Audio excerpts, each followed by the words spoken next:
Ya, pemirsa, mohon maaf sebelumnya sambungan kami terputus dengan Pak Lukman, salah satu kepala desa yang akan mengungkap bagaimana kronologis kejadian pembunuhan oleh ayah dan juga anak yang membunuh anaknya sendiri, dan polisi juga sudah mengungkap motif kasus pembunuhan terhadap seorang anak oleh ayah dan saudara kandung korban. Pelaku mengaku terpaksa membunuh karena malu dengan perbuatan korban yang berzina.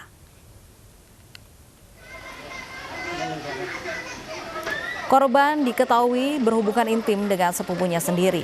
Perbuatan itu dianggap mempermalukan keluarga. Merasa dipermalukan, ayah dan saudara kandung tersebut mempersekusi korban. Sebelumnya, para pelaku sempat menyandra ibu dan saudara kandung korban. Meski para pelaku sudah mengakui perbuatannya, polisi masih akan mendalami kasus ini. Dari kepentingan kita Pak di suatu sisi sebelum juga dia. Dan kita sudah terhubung kembali dengan Kepala Desa Patane Teang, ada Pak Lukman. Selamat siang Pak Lukman. Pak Lukman, bisa Anda ceritakan Pak Lukman bagaimana kronologis pembunuhan anak ini yang dilakukan oleh ayahnya sendiri?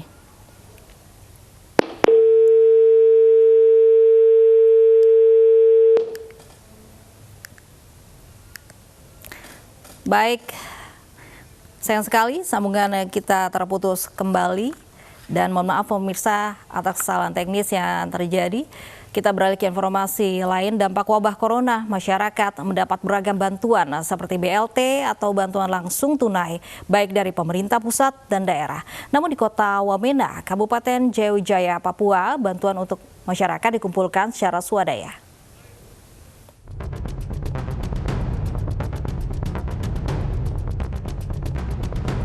Warga suku asli Wamena dan warga pendatang secara swadaya mengumpulkan dana untuk membeli ratusan paket sembako. Paket sembako dibagikan untuk warga yang terdampak tanpa menghiraukan suku dan agama di kota Wamena. Selain membagi sembako, juga dilakukan sosialisasi tentang bahaya virus corona dan pencegahannya. Hari ini kami buat bantuan musibah corona masyarakat yang ekonomi lemah. Ada bantuan ini, hari ini kami mau jalan bagi saya kota Wamena. Ini beras, gula, kopi, teh, minyak goreng, supermi. Ini yang akan kami mau bagi kota Wamena. Salah satu kebijakan pemerintah guna menekan dampak yang dirasakan masyarakat akibat pandemi COVID-19, yakni memberikan bantuan langsung tunai atau BLT. Namun, pembagian BLT di sejumlah daerah mengabaikan protokol kesehatan. Di Jombang, Jawa Timur, demi mendapatkan bantuan Rp200.000, warga desa Candi mengindahkan imbauan menjaga jarak aman. Mundur, kasih jarak. Hal serupa juga terjadi di kantor desa Banjardowo. Meski berkali-kali diperingati petugas untuk menjaga jarak, namun warga tetap maju dan berdesakan. Total 1.350 warga mendapat jatah BLT dari dana APBD pemerintah Kabupaten Jombang. Selain di Jombang, penyaluran bantuan langsung tunai di Pekalongan, Jawa Tengah melibatkan tim gugus tugas percepatan penanganan COVID-19. Warga yang mengantri di kantor pos besar Pekalongan mendapat uang senilai Rp600.000 dari pemerintah pusat. Tim Liputan iNews melaporkan. Untuk membantu warga terdampak COVID-19, pemerintah telah meluncurkan sejumlah bantuan, baik tunai maupun dalam bentuk bantuan sembako. Sayangnya, pembagian bantuan di lapangan kerap menimbulkan polemik hingga menimbulkan keresahan.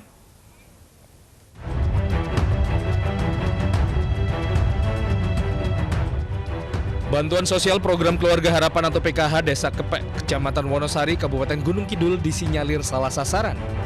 Pasalnya bantuan yang seharusnya untuk warga kurang mampu, malah diterima warga yang telah memiliki rumah dan kendaraan layak. Ironisnya lagi, warga penerima bantuan tersebut justru sudah meninggal dunia, sementara warga yang harusnya menerima bantuan malah terlewatkan.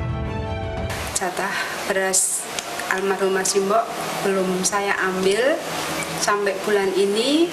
Harapan saya nanti biar ada saudara ataupun teman lain yang lebih membutuhkan untuk bisa memanfaatkan dari program PKH ini.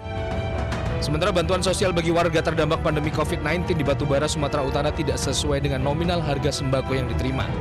Bansos sembako 10 kg beras, 10 butir telur, 1 kg brokoli, dan 1 kg jeruk dihargai Rp200.000. Harga sembako ini jauh lebih mahal dengan selisih lebih dari Rp50.000 ketimbang harga pasaran. Orang tak bisa kerja. Ini ada apa?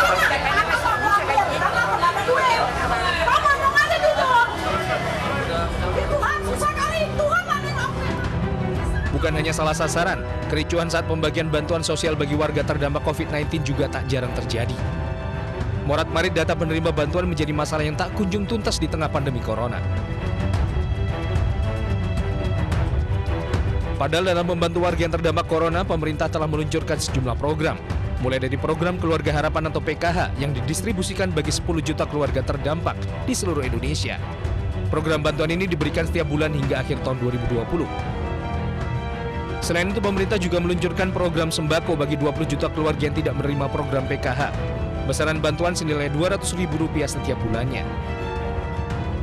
Khusus warga Jabodetabek, bantuan sembako diberikan pada 1,9 juta keluarga senilai Rp600.000. Bantuan disalurkan sebanyak 2 kali sebulan pada bulan April, Mei, dan Juni 2020. Selain itu, pemerintah juga meluncurkan bantuan sosial tunai bagi 21,8 juta keluarga yang tidak menerima bantuan sembako dan PKH. Besarnya bantuan Rp600.000 yang disalurkan April hingga Juni 2020. Selain melalui Kementerian Sosial, sejumlah kementerian dan lembaga termasuk TNI dan Polri juga berlomba salurkan bantuan. Sayangnya, banyaknya pihak yang membantu terkesan tidak terkoordinir, tumpang tindih, dan menyebabkan masalah baru, yaitu kecemburuan sosial di tengah masyarakat. Dan bahwa kebingungan karena terlalu banyaknya pintu dengan waktu datangnya yang berbeda-beda menyebabkan kebingungan di masyarakat.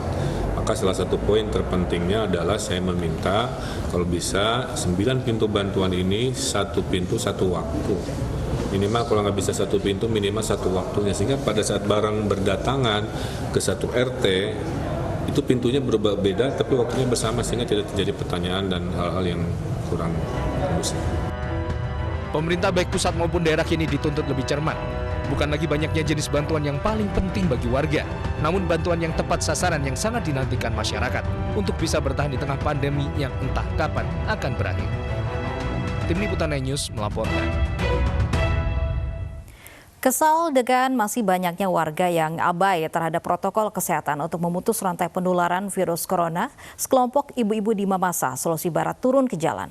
Mereka membantu relawan di posko penanganan COVID-19 dan memeriksa semua pengendara yang melintas.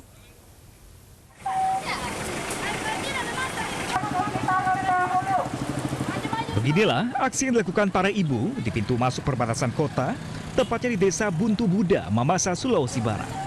Mereka turun ke jalan mensosialisasikan pencegahan penyebaran COVID-19 ke pengguna jalan yang melintas. Para pengendara kemudian diarahkan cuci tangan di tempat yang disediakan. Bahkan para ibu ini tidak segan-segan menghentikan paksa para pengendara yang membandel. Sejumlah warga yang tidak menggunakan masker pun dilarang melintas dan diminta putar balik. Kendaraan warga juga disemprot dengan desinfektan, terlebih lagi kendaraan yang berasal dari luar kota. Sengaja kami lakukan karena demi untuk melindungi masyarakat kami terkhusus di Desa Buntu Buda. Kemudian kepedulian kami untuk terjun lapangan langsung sehingga kita terus terhindar dari COVID-19. Pintu masuk di Desa Buntu Buda merupakan jalur akses keluar masuk warga di 4 desa yang ada di Kecamatan Mamasa. Setiap harinya sekitar 1.000 pengendara melintas di posko ini. Dari Kabupaten Mamasa, Sulawesi Barat, Uzair Zainal, iNews melaporkan.